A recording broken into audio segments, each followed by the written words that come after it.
for all the Christians and people of the Bible, as well as the ones that aren't of the Bible, that believe in a divine source but aren't Christians, like myself. I want to ask y'all this question.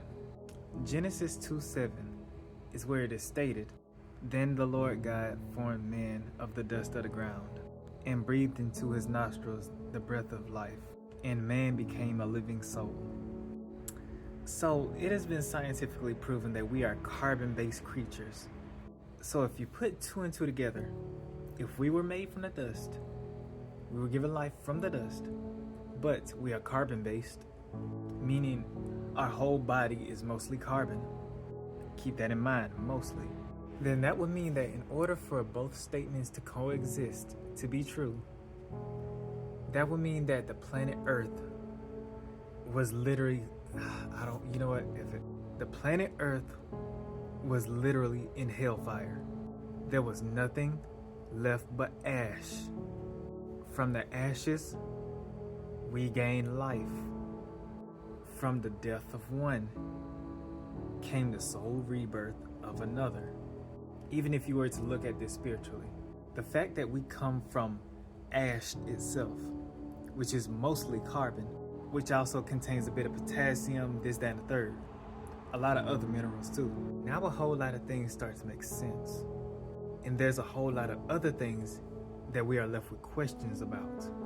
The most important one being this: did God truly create the earth? Or did he build from the ashes of what was destroyed? I will say this again. Did God create the earth? Or did God build from what was destroyed? Because even if what God destroyed was what he built, he, she, they, them, don't matter what title you give this omnipotent being, that shows and tells all of us that we had to have come from the ashes of what came before. Because logically speaking, we would have evolved as silicon-based creatures, not carbon. Get that through your mind. If we really came from the dust and soil, we would have been silicon-based, not carbon. And yet, to this day, we are carbon. Why is that? Take into consideration this. Does that mean that there were other civilizations before that predates the Bible itself? Because who's to say that Adam and Eve were the first? Who's to say that there were others before Adam and Eve that were already here, but they just rebuilt from what was this? They rebuilt what was destroyed from the old civilization.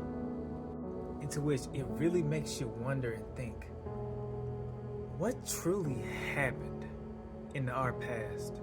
Because if we are to take certain things at face value, then we have to take into consideration everything else that is also true. Because whether you like it or not, truth does not change. Truth stays the same because truth is a stated fact. Truth doesn't care if your feeling gets hurt or not. The truth is the truth whether you like it or not.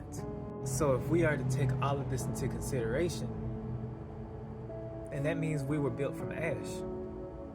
And I'm gonna leave it at that. We were created from the ashes of what came before.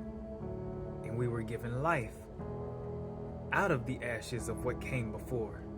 We were made anew from the ashes of what came before. We were not made from the ground soil. We were created. We were formed from what was destroyed. And that, my dear friends, is the most beautiful story that could have ever been told by human civilization.